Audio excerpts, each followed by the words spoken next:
Les invito ahora, sí, hermanos, a abrir sus Biblias a Efesios, la epístola de Pablo a los Efesios. Nos encontramos una vez más en el capítulo 6, donde estamos estudiando la culminación de este libro, el tema de la guerra espiritual. Hemos dicho que es una guerra sobrenatural, es una guerra universal, fundamentalmente, entre Dios y sus ángeles y Satanás y sus hordas. Por supuesto, porque los cristianos pertenecen a Dios, ellos se encuentran involucrados en este conflicto espiritual que Pablo describe en este pasaje en los versículos del 10 al 18. Los enemigos de Dios se constituyen automáticamente en los enemigos de los que pertenecen a Dios. En otras palabras, si Satanás está peleando y luchando contra Dios, automáticamente va a estar peleando y luchando con aquellos que somos de Dios, los que le pertenecemos.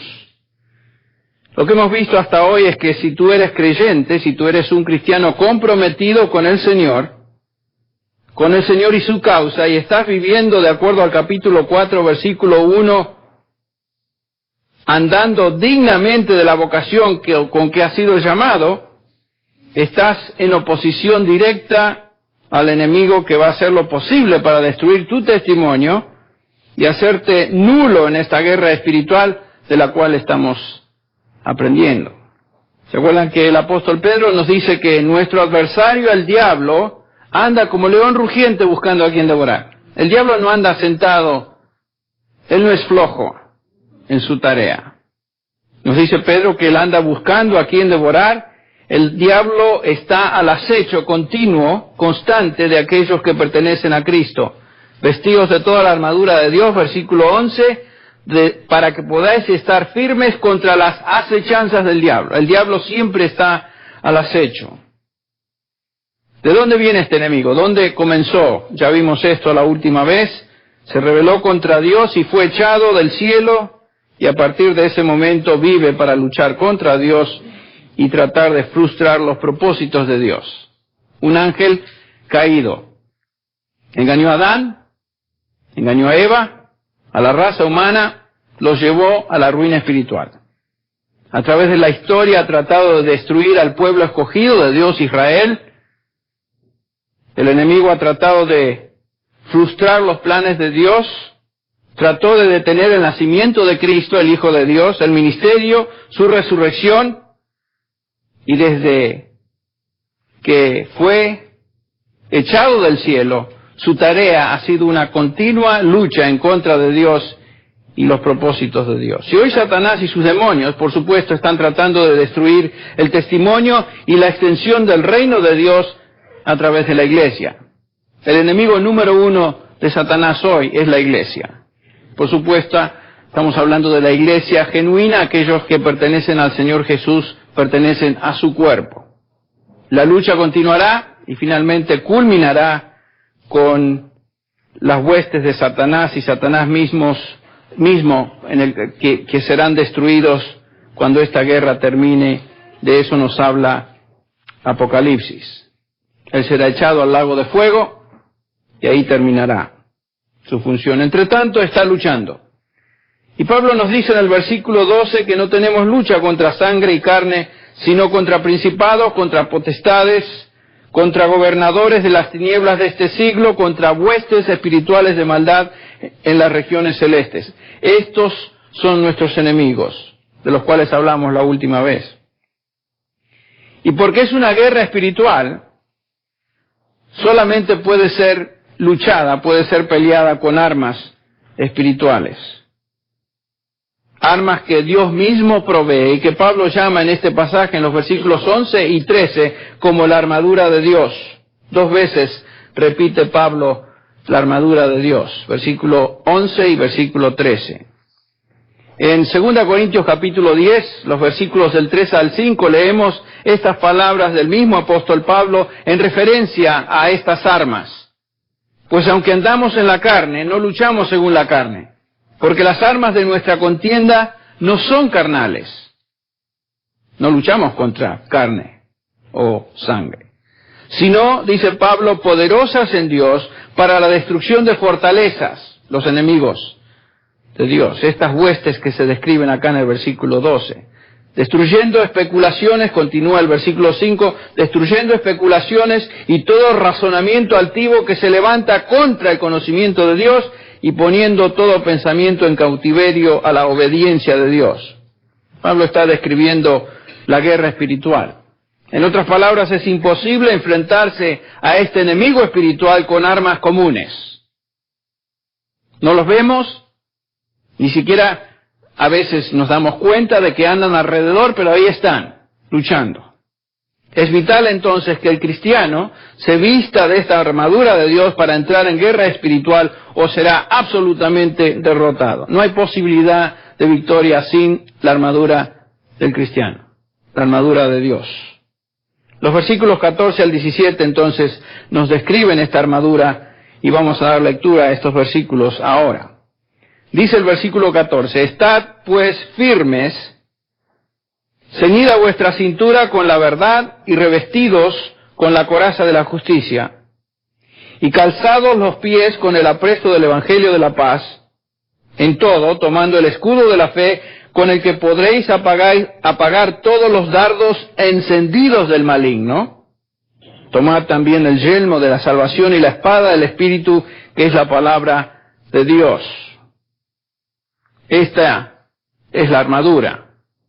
Ahora, antes de entrar en la exposición de este breve pasaje, quisiera repasar nueve maneras en las cuales, o métodos que Satanás usa para atacarnos. En primer lugar, Satanás nos ataca tratando de socavar la reputación y credibilidad de Dios. Satanás desde el principio ha hecho lo mismo. La seguridad y fortaleza mayor del hombre y la mujer se encontraba en su confianza en Dios. Estamos hablando de Adán y Eva. Por tanto, Satanás buscó destruir esa confianza, plantando dudas en sus mentes acerca de la bondad de Dios. Ustedes recuerdan el ataque. Se presenta Satanás en forma de serpiente en el capítulo 3 de Génesis.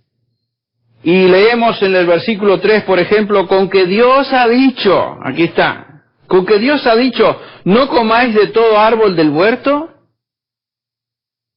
Entonces, el versículo 4, entonces la serpiente dijo a la mujer, no moriréis, sino que sabe Dios que el día que comáis de él serán abiertos vuestros ojos y seréis como dioses, sabiendo entre el bien y el mal. Seréis como Dios, sabiendo entre el bien y el mal.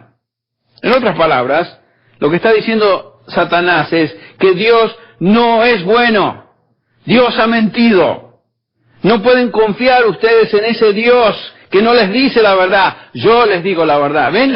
Inmediatamente Satanás se presenta como el verdadero y trata de descalificar, dejar a un lado la reputación de Dios como aquel que habla la verdad. El punto es, y la estratagema de Satanás es causar duda y tratar a Dios de mentiroso, cuando en realidad Satanás es el mentiroso. Y el no creer a Dios, escuche bien mi hermano, cuando Dios dice algo, el no creer a Dios se constituye en un pecado de mayúsculas proporciones. Primera de Juan 5:10 dice lo siguiente, el que no cree a Dios, escuche bien, el que no cree a Dios le ha hecho mentiroso, porque no ha creído en el testimonio de Dios. Cuando nosotros dudamos la palabra de Dios y no creemos lo que Él dice, ¿qué pasa? Le hacemos a Él mentiroso. Esa es la deducción, esa es la implicación. Es decirle a Dios, yo no creo lo que me dices. Lo estoy leyendo, pero no lo creo. Francamente no puedo creer que esto sea verdad. Y hay mucha gente que viene a la Biblia, aun creyentes vienen a la Biblia y dicen, no puedo creer que esto sea verdad. ¡Qué osadía! ¡Qué insulto! ¡Qué pecado! Pero ¿quién es el mentiroso? ¿Es Dios? No. Juan 8:44 nos dice que el mentiroso y padre de mentira es justamente aquel que se presentó como serpiente. El Señor Jesús, dirigiéndose a los judíos religiosos de su día, dice en Juan 8:44, vosotros sois de vuestro padre el diablo. Porque decían ellos, no, nosotros tenemos a un padre, nuestro padre es Abraham. Y el Señor Jesús les dice, miren, vuestro padre es el diablo, y los deseos de vuestro padre queréis hacer.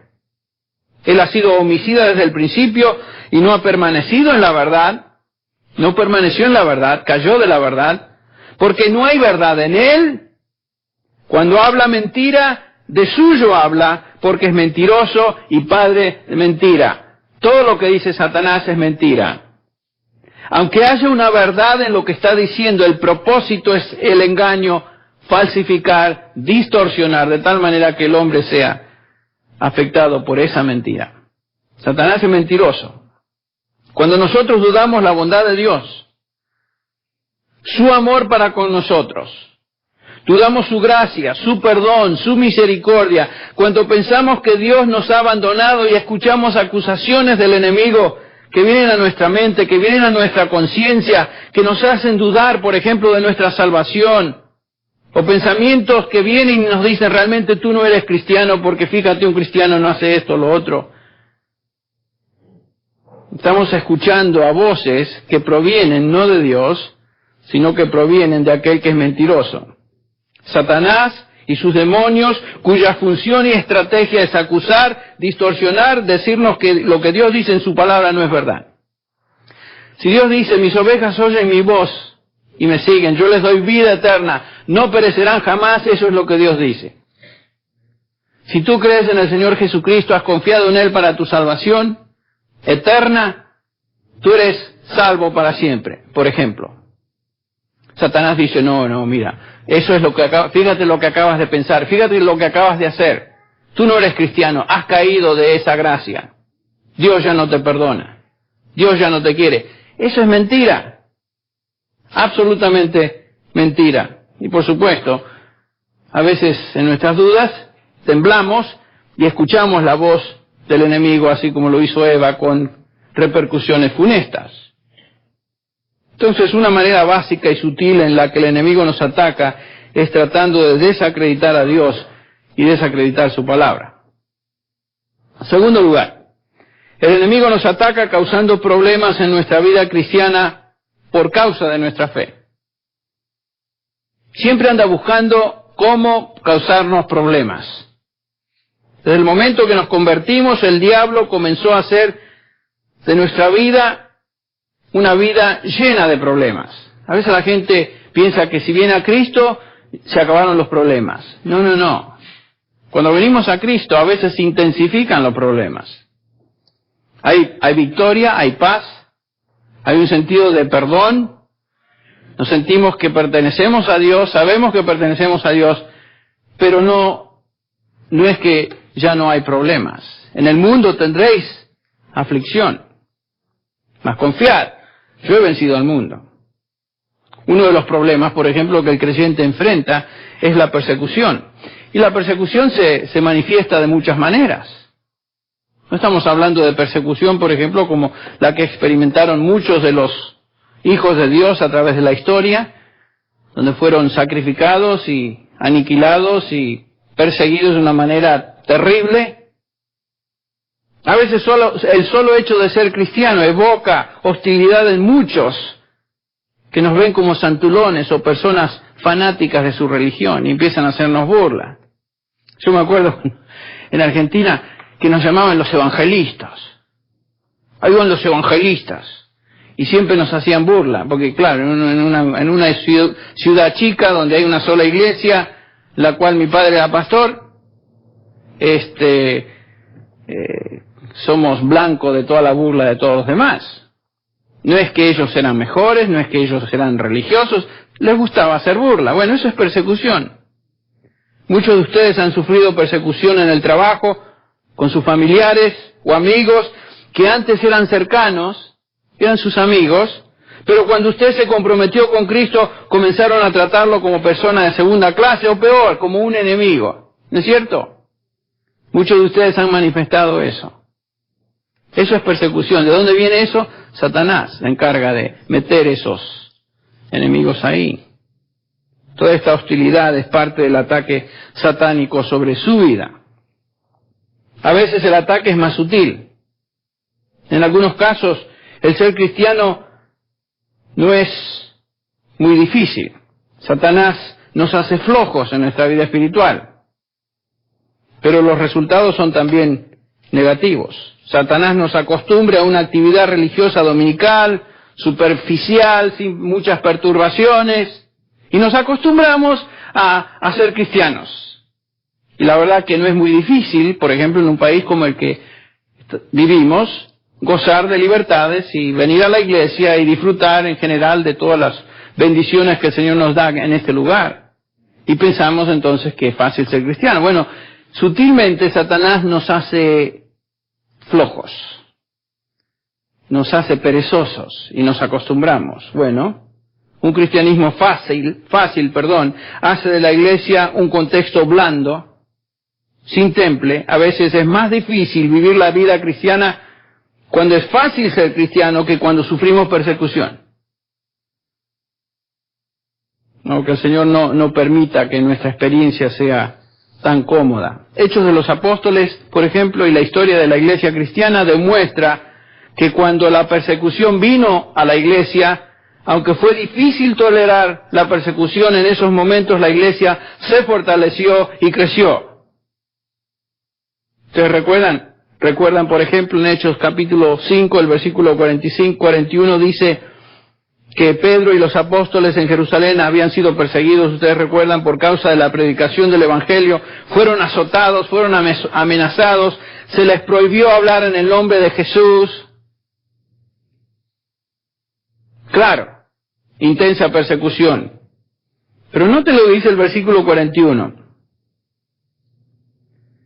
Y ellos, hablando de Pedro y los apóstoles, salieron de la presencia del concilio, escuchen bien, tristes, gozosos de haber sido tenidos por dignos de padecer afrenta por causa del nombre. ¿Cuál nombre? El nombre de Jesús. Y todos los días en el templo y por las casas no cesaban de enseñar y predicar a Jesucristo. Qué interesante que el capítulo 6, versículo 1 comienza con estas palabras. Y en aquellos días crecía el número de los discípulos. ¿Ven? La persecución a veces hace que la iglesia se fortalezca y crezca. Cuando no hay persecución, a veces la iglesia se vuelve muy cómoda en su rutina religiosa y no crece. En tercer lugar, el enemigo nos ataca tratando de introducir falsa doctrina en la iglesia. Los creyentes que no son bien enseñados llegan fácilmente a falsas ideas de lo que es Dios, por ejemplo, la salvación, la santificación, el cielo, el infierno, la segunda venida y tantas otras doctrinas bíblicas. Es interesante que cuando viajo en estas oportunidades que el Señor me brinda, como la que voy a experimentar esta semana, después de predicar en algún lugar, en algún contexto, se me acercan personas, se me acercan creyentes, donde me hacen preguntas que derivan de un concepto falso de alguna verdad bíblica. Por lo general, esas preguntas tienen que ver con un falso concepto de lo que Dios dice. Y por supuesto, un creyente que está confundido en cuanto a lo que Dios dice en su palabra y nos enseña, no puede ser estable en su propia vida, ni puede ser eficaz en el reino. Satanás le encanta tener personas que se suponen son creyentes que no conocen la palabra de Dios. Este es el creyente que Pablo describe, por ejemplo, en Efesios 4, el versículo 14, que denomina o llama como niños. Son infantes, sacudidos por olas y llevados de aquí para allá por todo viento de doctrina, por la astucia de los hombres, por las artimañas engañosas del error. Eso es lo que pasa con gente que no conoce la palabra de Dios. Son inestables y son llevados de aquí para allá. Se creen cualquier cosa. Vienen los testigos, le dicen algo y lo creen. Vienen los mormones, le dicen algo y le plantan dudas. Y están de aquí para allá. Entonces es indispensable que cada uno de nosotros estemos seguros de lo que la Biblia enseña en sus doctrinas fundamentales. Porque de no ser así, estamos desprotegidos y somos blanco perfecto de los dardos encendidos del enemigo, como dice Pablo en este pasaje. ¿Saben ustedes que Satanás y sus demonios son expertos en la Biblia? Conocen la Biblia muy bien. Son todos teólogos y la conocen muy bien, mucho mejor que nosotros en muchos sentidos. Y por esta razón, porque la conocen bien, saben cómo distorsionarla. Saben cómo engañar a los creyentes ignorantes de la verdad. El antídoto para con el error es la verdad. Y si no sabemos la verdad, somos blanco perfecto de los enemigos de Dios, Satanás y sus huestes que buscan engañarnos. Muchos hoy menoscaban la enseñanza bíblica. ¿Cuántas veces he escuchado la frase, la doctrina divide? Bueno, es cierto, la doctrina divide, por supuesto. En un sentido divide, separa la verdad del error. Parte del propósito de la doctrina, la enseñanza bíblica, es dividir, es separar lo que es falso de lo que es verdad. Por eso Pablo, escribiendo a los Colosenses, les dice en el capítulo 2, versículo 8, mirad que nadie os engañe por medio de filosofías y huecas sutilezas, según las tradiciones de hombres, conforme a los rudimentos del mundo y no según Cristo. Cuidado, no aceptemos cualquier cosa que se escucha. Parte de la enseñanza bíblica es justamente establecer lo que es verdad y separarlo de aquello que es falso.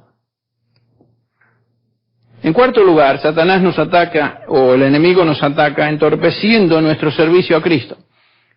Satanás trata de entorpecer el servicio a Cristo, la obra del ministerio, la extensión del reino. Por ejemplo, Pablo dice en 1 Corintios 16, el versículo 8, me quedaré en Éfeso hasta Pentecostés, y agregan el 9, porque se me ha sido abierto una grande puerta, una puerta grande para el servicio eficaz. Y después agrega, pero hay muchos adversarios. Claro, ¿de dónde vienen esos adversarios? Satanás los planta ahí. El enemigo los mete. Si se abre una puerta de ministerio, póngale la firma que Satanás va a hacer lo posible de meter ahí adversarios.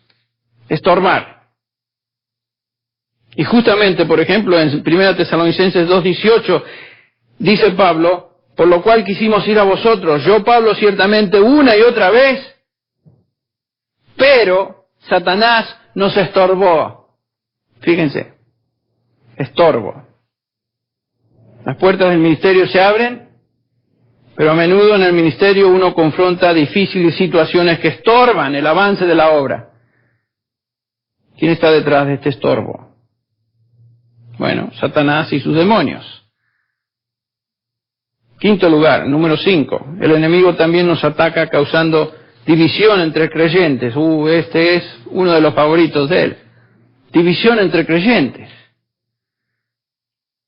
Los capítulos del 1 al 3 de 1 Corintios hablan de este tipo de problema en la iglesia. Por ejemplo, el capítulo 1, versículo 10 dice, os ruego pues, hermanos, por el nombre de nuestro Señor Jesucristo, que habléis todos una misma cosa y que no haya entre vosotros, ¿qué? Divisiones, sino que estéis perfectamente unidos en una misma mente y un mismo parecer. Quiero decir que cada uno de vosotros dice, yo soy de Pablo, otros de Apolo, yo de Cefas y yo de Cristo. ¿Acaso está dividido Cristo? Está hablando de la iglesia.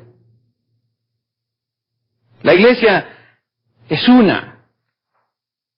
Un espíritu, un bautismo, un Señor, una fe. Es una. Capítulo 3 de esta misma epístola, el versículo 1, de manera que yo, hermanos, no pude hablaros como a espirituales, sino como a carnales, como a niños en Cristo, pues habiendo entre vosotros celos y contiendas, esa era la demostración de su niñez, su falta de madurez en el Señor, y disensiones, ¿no sois carnales y andáis como hombres? La disensión, la contienda, la lucha, las peleas entre hermanos demuestra un estado de carnalidad. Los hombres, por supuesto, siguen al príncipe de este mundo. Entonces, cuando nos dividimos, cuando peleamos, estamos siguiendo a aquel que es el autor de las divisiones, Satanás. Por eso Pablo dice, no andáis como hombres, todos los hombres siguen a aquel, al maligno. Porque diciendo el uno, yo ciertamente soy de Pablo, y otro, yo soy de Apolos, ¿no sois carnales? Otra vez les pregunta. Entonces, la iglesia siempre está expuesta a divisiones y contiendas. Y el enemigo busca que esto suceda. Por eso encontramos la exhortación en esta misma epístola, del versículo 3, esforzaos por preservar la unidad del Espíritu en el vínculo de la paz. Toda iglesia está expuesta a divisiones. Esta iglesia, nuestra congregación no es exenta de eso. Cuidado.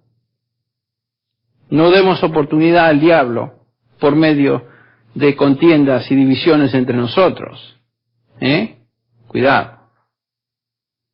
Otra área en la que somos atacados es cuando el enemigo, número 6, cuando el enemigo nos convence que podemos confiar en nuestras propias fuerzas. No hay nada tan sutil como estar envuelto en el ministerio de la obra, la extensión del reino, y encontrarnos que estamos siendo llevados por nuestros propios recursos. Estamos confiando en nosotros mismos. ¡Qué terrible! Primera Crónicas, capítulo 21, los versículos del 1 al 8, tenemos un relato muy interesante acerca del pueblo de Dios, particularmente en referencia a David, quien aparentemente llegó a pensar que las victorias de Israel descansaban en el hecho que él tenía un gran ejército, muchos guerreros. Y leemos en Primera de Crónicas 21, el versículo 1, por ejemplo, pero Satanás se levantó contra Israel e incitó a David a que hiciese un censo en Israel. Pero Joab dijo, del versículo 3, añada al Señor a su pueblo 100 veces más de lo que son, mas, oh rey, Señor mío, ¿no son todos ellos siervos de mi Señor? ¿Por qué procura esto mi Señor? ¿Por qué ha de ser el motivo de culpa para Israel? En otras palabras, Joab le dice, mira, eso no está bien. Confía en el Señor, no en el número de guerreros. El versículo 7 nos dice, asimismo esto desagradó a Dios e hirió a Israel, como consecuencia de la acción de David. Bueno, gracias a Dios que David se arrepintió de su pecado en este caso, porque leemos en el versículo 8, entonces dijo David a Dios, he pecado gravemente al hacer esto. ¿Ves lo que está diciendo David? Señor, he pecado contra ti porque confié en mí y confié en la fortaleza de este pueblo en base a números. Eso es pecado. Pero ahora te ruego que quites la iniquidad de tu siervo porque he obrado muy neciamente. Nosotros a veces obramos neciamente. Cuando nos confiamos, cuando creemos que los recursos, porque pertenecemos a Grace Church, tenemos todos los recursos, tenemos acceso a todo esto, grandes maestros, excelente enseñanza. ¿Quién nos puede tocar? El que piense estar firme, mire que no caiga. Y podemos actuar neciamente. Cuidado.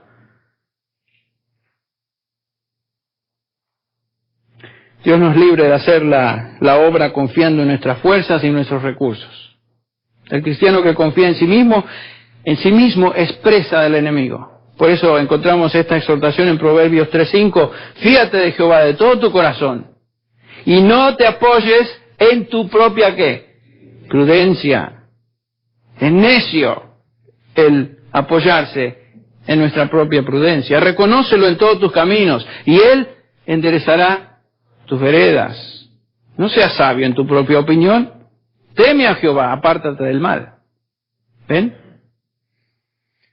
Entonces Satanás a veces nos ataca de esa manera también, haciéndonos confiar en nuestros recursos o fuerzas. Número 7, Satanás ataca a la iglesia llevando a los creyentes a ser hipócritas, actuar hipócritamente. Ustedes recuerdan el relato de Ananías y Zafira allá en el Hechos capítulo 5. Eran creyentes, yo creo que eran creyentes, no hay duda de eso en mi estima, en mi opinión.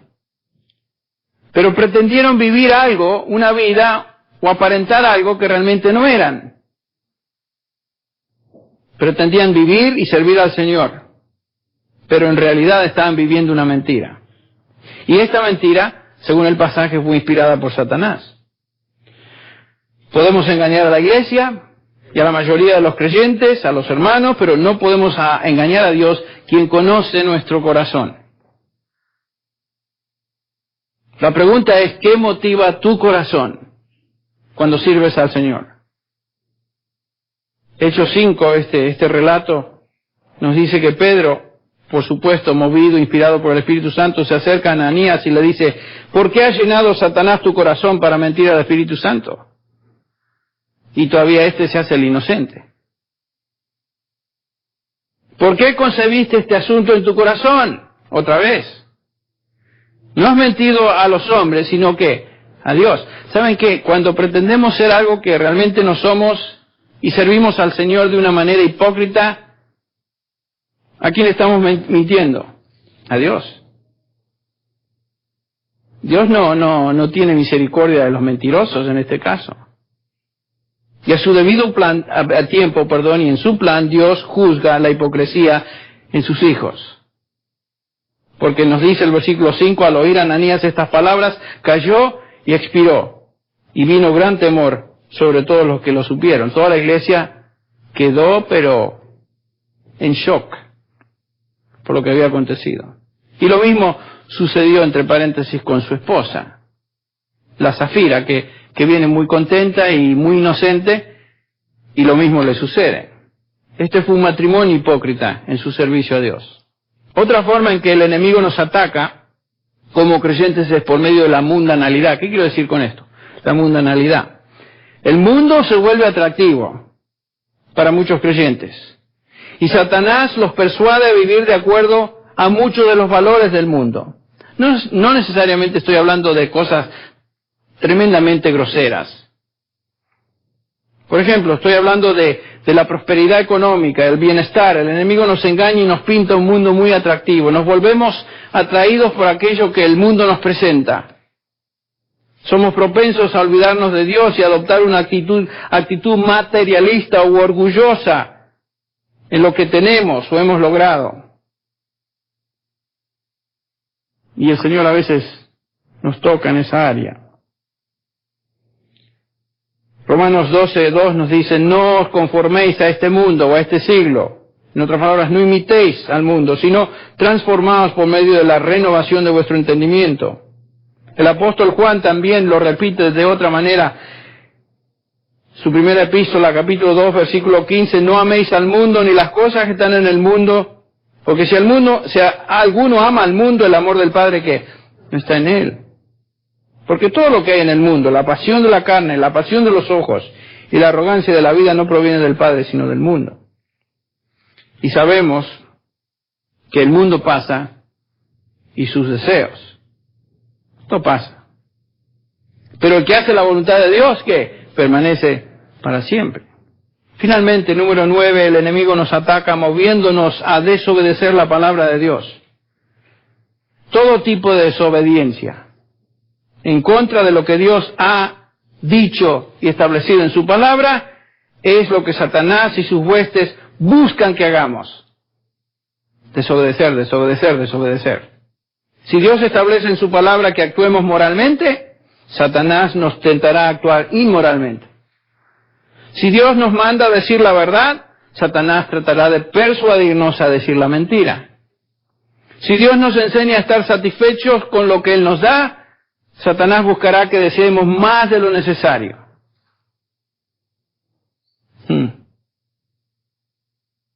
La batalla entonces es clara.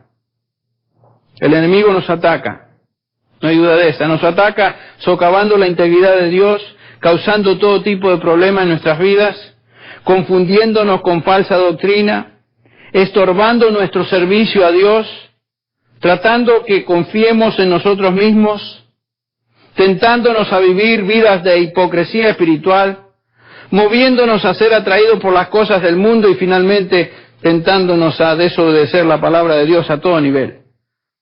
Satanás y sus huestes están en contra de Dios y en contra de nosotros.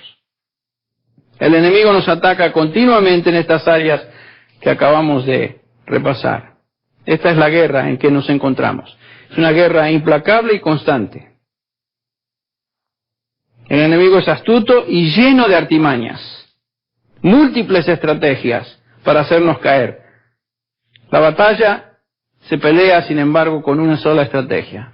No importa cuántas estratagemas utilice el enemigo, no importa cuántos métodos él use para atacarnos, existe una sola manera de pelear esta batalla, una sola estrategia, y esta estrategia la encontramos en este pasaje de Efesios. ¿Cómo nos enfrentamos al enemigo? Con la armadura de Dios. Con la armadura de Dios.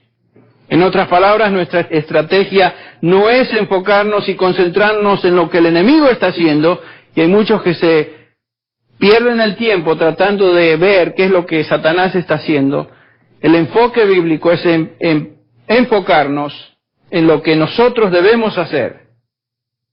¿Qué es lo que el cristiano debe hacer en la batalla espiritual? El único llamado al soldado cristiano es el que encontramos aquí en el versículo 13. Por tanto, tomad toda la armadura de Dios para que podáis resistir en el día malo y habiendo hecho todo, estar, ¿qué? Firmes. Tomad la armadura. Y Pablo nos describe 7 piezas de esta armadura. La primera que observamos acá en el versículo 14 es la verdad. Dice, estad pues ceñidos, o estad pues firmes, ceñida vuestra cintura con la verdad. El soldado romano se preparaba para la acción militar vistiéndose con un uniforme particular. Posiblemente Pablo está sentado acá en una celda, o está por lo menos siendo cuidado por guardias romanos, y está observando el uniforme que ellos tienen. Y cuando escribe estas palabras, basa la descripción de la armadura de Dios comparándola con la armadura de un soldado romano. Y dice, ceñidos vuestros lomos o ceñida vuestra cintura. El soldado romano se cubría en primer lugar con una prenda o una túnica cuadrada hecha de tela con abertura o agujeros para la cabeza y los brazos. Esta prenda se colocaba holgadamente sobre el cuerpo y luego se ceñía bajo un cinturón ancho de cuero que se ajustaba alrededor de la cintura o el abdomen. Esta era la acción de ceñirse. Indicaba que estaba listo para la acción y para el combate. Era así como casi un pijama, que se ponían pero tenía que ser ceñido. Pablo expresa esta idea cuando nos llama a ceñirnos para la lucha en el versículo 12. El cristiano no puede ir a la lucha con un uniforme mal puesto, suelto. Así como dijimos la última vez, este no es un partido de fútbol, no vamos a pelear en camiseta y pantalón corto. Tenemos que ir ceñidos con una armadura. En otras palabras, tenemos que estar preparados para enfrentarnos a ese enemigo. El apóstol Pedro también usa esta idea de ceñirse en 1 Pedro 1:13 cuando dice, por tanto, ceñid los lomos de vuestro entendimiento para la acción, sed sobrios. Ceñirse entonces es la idea de estar preparado para la acción. El soldado romano se ceñía su túnica con este cinturón grande de cuero que dije ancho, que aquí Pablo describe como el cinturón de la verdad. No era un cinturón de estos que tenemos hoy, era casi como una faja de cuero. El cinturón de la verdad. La palabra verdad es aletheia, que puede traducirse verdad o puede traducirse verdadero. La verdad se refiere al contenido de todo aquello que es verdad en contraste a aquello que es falso. En el caso de doctrina, se refiere a la verdad revelada de Dios en su palabra. Lo verdadero tiene que ver con la actitud de honestidad e integridad en contraste a lo que es hipócrita. Sin duda la palabra aletheia en este contexto del capítulo 6 tiene ambos significados. Hablemos rápidamente para terminar un poquito del contenido. Este es el primer elemento de la palabra. El contenido de verdad. El cinturón de la verdad de Dios es absolutamente indispensable de tener bien colocado y ajustado cuando somos atacados por el enemigo. Sin el conocimiento de la verdad de Dios, el cristiano es una persona infantil, como ya vimos, Una persona expuesta a los dardos del enemigo, una persona que es inestable, una persona que va a ser llevada de aquí para allá de todo viento de doctrina. Tiene que conocer la verdad. La palabra doctrina es la palabra que a veces se traduce enseñanza. Satanás, quien es el padre de mentira, como ya vimos, envía a maestros inspirados por doctrinas de demonios que propagan todo aquello que es falso con el propósito de confundir a los creyentes, tambalearlos y de esta manera socavar la verdad de Dios. Esta actividad diabólica se nos describe en 1 Timoteo 4:1, cuando Pablo nos dice que en los últimos días, que el Espíritu claramente nos dice que en estos últimos días algunos que apostatarán de la fe, siguiendo que, prestando atención a espíritus engañadores, una descripción de los falsos maestros, y a doctrinas de demonios. La única manera de enfrentarse a las artimañas del error introducidas por estos falsos maestros es teniendo puesto el cinturón de la verdad. Por eso es que aquí estudiamos la palabra de Dios. Por eso es que aquí continuamente exponemos la palabra de Dios. Es la palabra de verdad. Esta es la verdad revelada por Dios. Pero también en este contexto se refiere a una actitud de verdad. Una actitud verdadera, una actitud de compromiso, una actitud de integridad. El cristiano en batalla se caracteriza por ser una persona comprometida con lo que es verdad. Una persona absolutamente íntegra y que rechaza todo aquello que es hipócrita o falso, deshonesto o lo que es doble. Tenemos que vivir vidas de integridad. Ser verdadero. Qué lindo es ver cuando un creyente tiene ese testimonio, de tal manera que sabemos que lo que él dice es verdad, porque vive una vida íntegra. Hebreos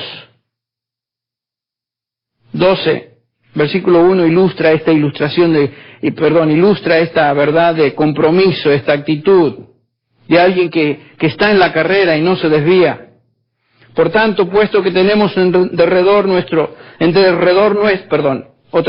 Por tanto, puesto que tenemos en derredor nuestro tan gran nube de testigos, despojémonos también de todo peso y del pecado que tan fácilmente nos envuelve y corramos con paciencia la carrera que tenemos por delante. Este es un cristiano consciente del conflicto en el cual se encuentra, sin ninguna distracción o atracción que lo desvíe.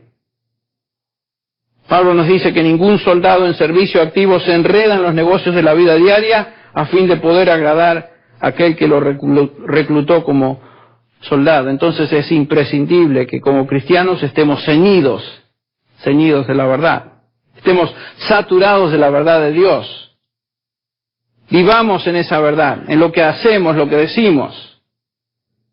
Es tan fácil distraerse, ¿no es cierto?, con cosas del mundo. Preocupaciones diarias, actividades secundarias que nos quitan el tiempo con el Señor, el tiempo en su palabra.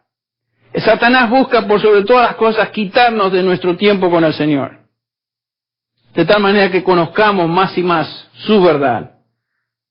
Satanás no quiere que conozcamos la verdad de Dios y no quiere que vivamos una vida íntegra, comprometida con esa verdad. Satanás nos quiere expuestos, abiertos, con el cinturón mal puesto o sin el cinturón, de tal manera que sus dardos penetren. Ceñirse la cintura con la verdad implica entonces que estoy preparado para la batalla. Conozco la verdad de Dios y soy disciplinado en la batalla. Y la mira es ganar. La mira es ganar. Pablo dice, todo el que compite en los juegos se abstiene de todo. Ellos lo hacen para recibir una corona corruptible, pero nosotros una incorruptible. Por tanto, yo de esta manera corro, dice, no como sin tener meta. De esta manera peleo, no como dando golpes al aire, sino que golpeo mi cuerpo y lo hago mi esclavo, no sea que yo, habiendo predicado a otros, yo sea descalificado. Esa es la actitud de un soldado, que está consciente de la guerra y la pelea, el combate. Colocarse la armadura de Dios comienza colocándonos entonces el cinturón de la verdad. ¿Estás ceñido ¿Estás aprendiendo a diario más la verdad de Dios en tu palabra? ¿Eres disciplinado en conocer la verdad de Dios? No podemos pelear, ni menos esperar victoria en nuestra vida espiritual si somos ignorantes de la verdad de Dios. Y no estamos comprometidos con vivir una vida íntegra y disciplinada en armonía a esa verdad. Bueno, que el Señor nos haga conscientes de tal realidad. Vamos a orar. Padre, gracias te damos por tu palabra, la cual nos instruye y nos enseña. Y pedimos, Señor, que tú quites todo aquello que ha sido una distracción o estorbo, y que, Señor, la semilla de tu palabra caiga en terreno fértil. Pido, Señor, que tú bendigas esta palabra expuesta en el corazón, en la vida de los hermanos aquí, y tal vez en alguna persona que aún no te conoce. Por Cristo Jesús. Amén.